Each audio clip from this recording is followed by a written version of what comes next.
Google just dropped a bombshell of an update with Google I/O whenever it happened, the last couple of days. I have zero business making a video right now because I have a master's thesis defense in like less than 48 hours. I will be making a real video that goes point by point through the individual technologies and like sharing thoughts about all of the, email prediction and the insight or sight or lens or whatever they call it with the AR object tracking in real world, and then the kids teaching politeness, like offloading parenting, teaching politeness to your kids, like that. I have a lot of thoughts, but I wanted to quickly share with you while everyone is talking about this sort of eerie, weird feeling that everyone is having in response to what's happening. There's a lot of reasons to listen to that sort of strange reaction, and I think right now, and more so than other new technologies. Side note, my master's thesis is actually on how do we ethically regulate artificial intelligence systems in society. So if you know anyone or you are someone who's interested in that conversation, like please contact me, and I'm glad to collaborate. That brings me to the core. So the core of what Google presented was real deep integration of machine learning and artificial intelligence to its operating system. If you don't know those words, I would point you towards Carl Jolnay-Ferrer's 2-Minute Papers channel, which is amazing. And if you're following his channel, actually none of what Google announced would have, none of what they said surprised me. Thanks to him for he's ahead of the curve on a lot of the core, the most important thing that was released tonight, whenever the last couple of days, was the concept that machine learning is getting integrated in the operating system in the way that it predicts your future behaviors based on your past. An example would be like it'll predict what you might do in an app based on what you usually do when you're in an app, or it'll predict what you're going to say in an email based on what you usually say in an email, or et cetera. It's all these predictive models. This is all that machine learning does. Bearing in mind, there's going to be a more exhaustive video in the future. This is initial thoughts.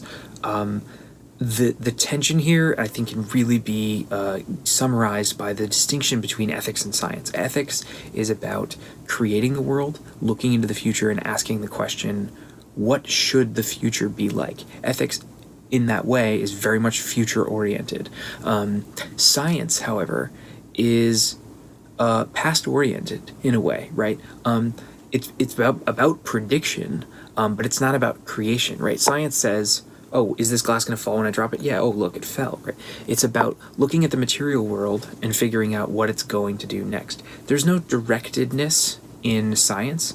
Philosophers refer to this as the fact-value distinction, or the is-ought gap, or the distinction between descriptive reality and normal. We've got words, but the concept is that science can tell us what the future might be like given the conditions that it's in right now, but it can't answer the question, what do we want it to be like? And that's kind of the uneasiness that I think people are feeling around Google I/O. I'm working on a better way to articulate this for the next video, but for now, people change. I don't know about you, but I don't want to be writing emails the way that I wrote emails 5 years ago, even 2 years ago. I don't know about you, but I don't want to be going to the restaurants or the same concert venues or whatever. I don't want to be going to all the same kinds of things that I did in the past. That's not just some flippant desire. It's core to what it means to be a human, to be changing and growing and developing and learning.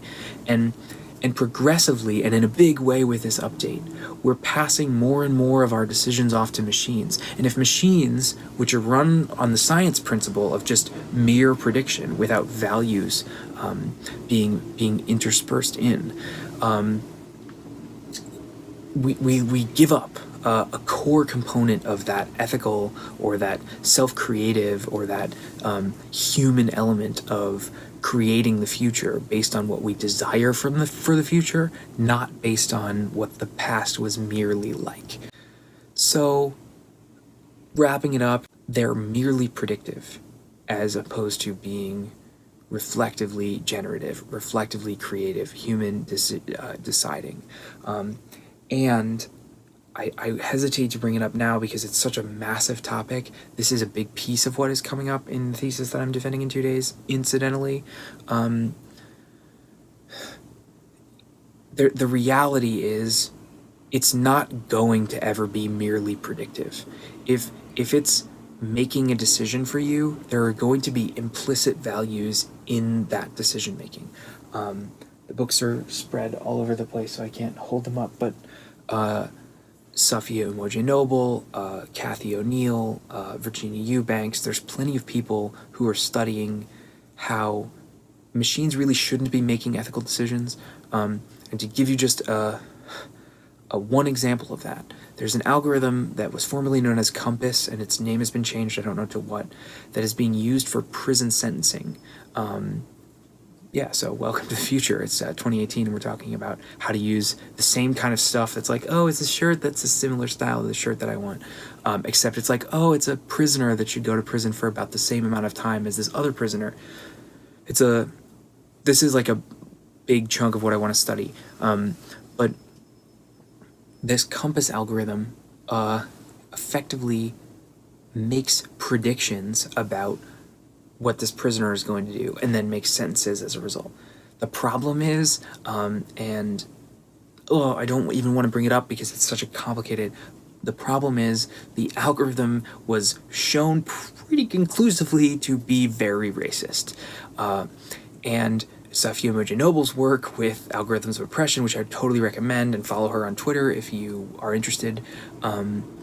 Her work has shown that Google itself, the very same Google that everyone's super excited about right now, has had a pretty dark history of, and by history I mean like the last 3 years, of having their algorithms spit out really vile, discriminatory things. So it's not just a matter of, oh, I want to create myself in the future. It's a matter of I'm handing over my agency, my autonomy, to an organization that we know for a fact does not do a good job of really representing the world. The representations of the world that Google has are explicitly Google's, implicitly Google's too. And if we allow more and more of our decisions to be handed over to those Google-tastic, shown to be racist in some certain circumstances, representations of the world, that might be part of why some people are feeling queasy about this. I know this video is a little bit all over the place. Sorry in advance. I'm not sleeping and writing papers and reading, but I wanted to just share these thoughts with you now while everyone's talking about like why this is strange and exciting and cool. Lots of other thoughts, but I should stop here and get back to writing. Thanks for watching, guys. I have another video about this, which I'll link below. I would recommend those 3 books from before, and then there's lots more. I just bought another one. Have not started this yet, but this one's about discrimination against women in tech, which is another thing that probably Google's accidentally doing, which you will accidentally be doing if you're allowing Google to make lots of your decisions for you. Okay, cool. Have a good night. Talk to you in the next one. Bye.